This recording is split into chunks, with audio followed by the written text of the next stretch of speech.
Hi guys, my name is Pallav and I'm here to represent IP1.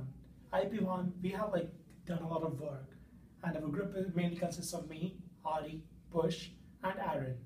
So I would like to start with a quote which inspired us throughout our journey during this course. The quote says, "The people who are crazy enough to think they can change the world are the people who do." So this quote has been from Steve Jobs. And the beauty of this quote lies in the kind of inspiration that it gives you for being crazy. Because whenever you follow something which is different, you're termed as crazy and you're labeled as crazy. And it's really hard to stay inspired being a crazy person. So let's start with our journey in this entrepreneurship course. So first of all, this journey has been a fascinating one. And we have learned so many things about ourselves, about the course, and about being an entrepreneur. So this course is basically divided into 5 parts that we see. First of all is the pre-context landscape report. This is actually the very introduction of the course, and you're required to read articles and get immersed into your project. So the second part is the context landscape report. In this we had to define what market we're going to look. We have to judge our competitors. We have to learn from them and etc. The third one is solution landscape.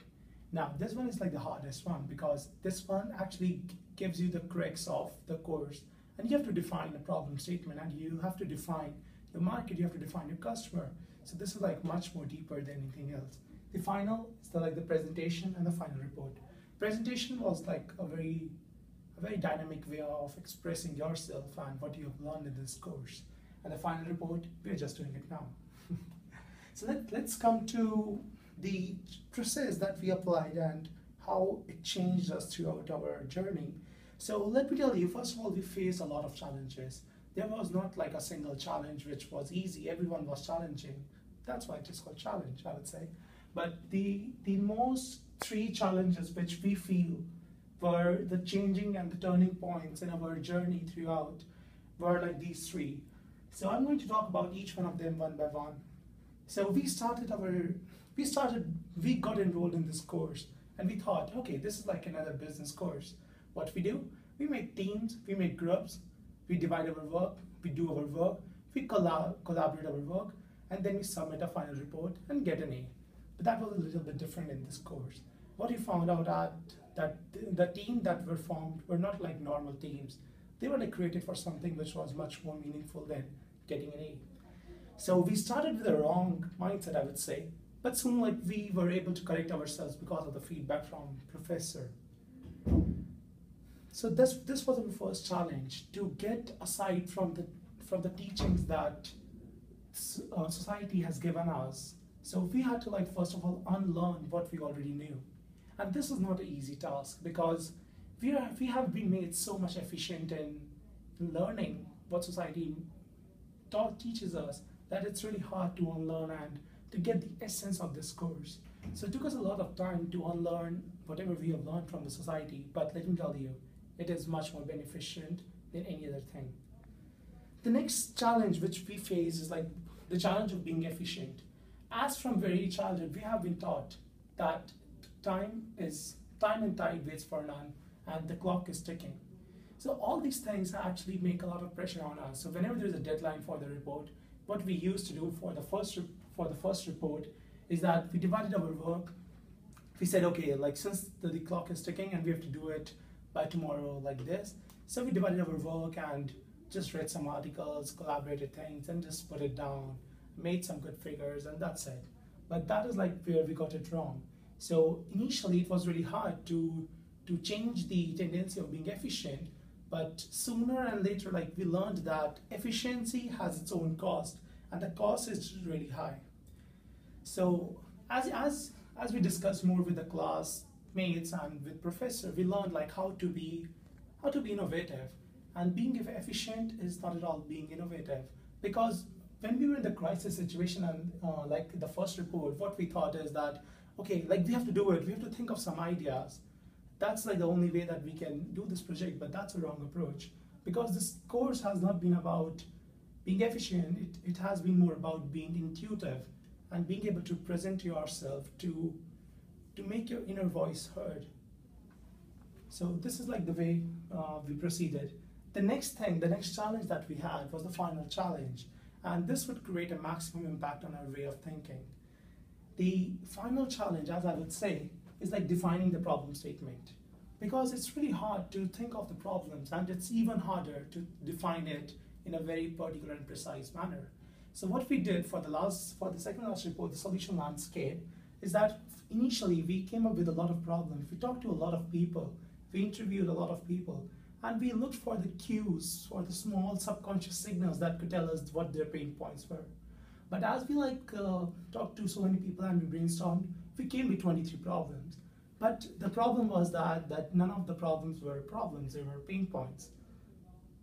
And we didn't develop on any of the problem because we didn't have that much time.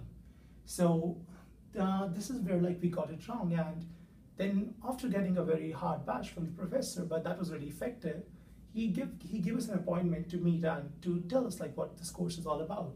And then this is where the main transformation occurred, because we learned so many things from that 1 hour talk with him that would change the course of our direction, and that is where the maximum learning took place. So what we learned during that period was that you have to choose a customer first of all. You have to define a very precise customer aura.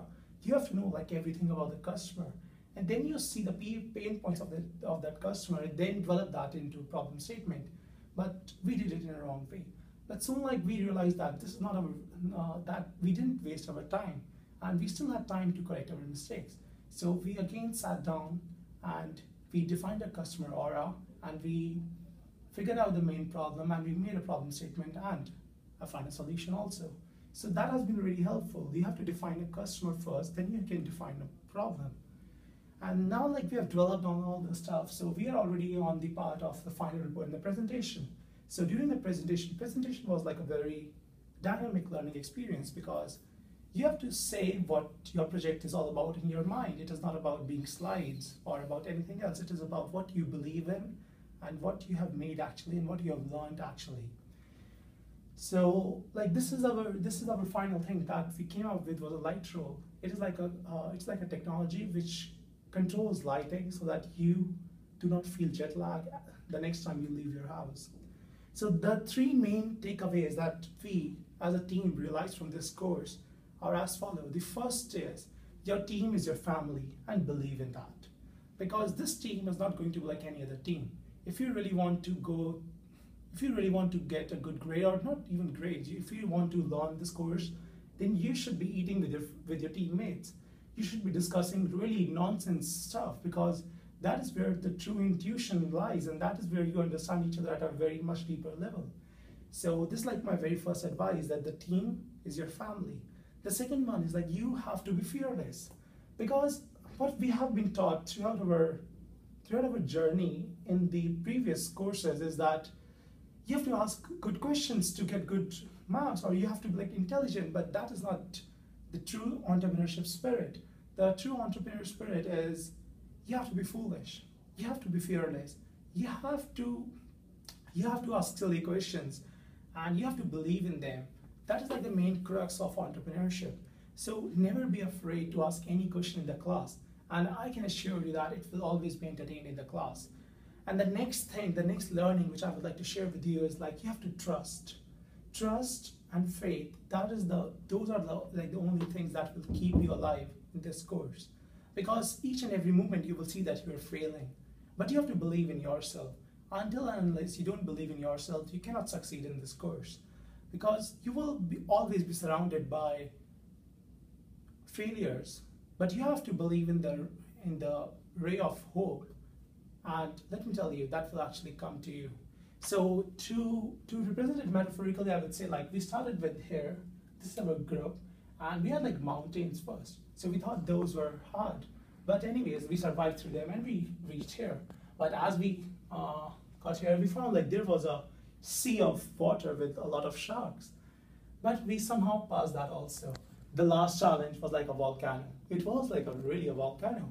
So we have to find some creative ways to pass it, and we actually did it. So at the end of this learning process, we have learned so many things that most of the things cannot be even expressed. But They are non-tangible assets that will come into play in everyday life. And sooner and later, you will realize that how much it has helped us throughout the course. So towards the end, I would like to say that thank you so much for teaching us so well. And all of us really enjoyed and loved your classes. Thank you so much.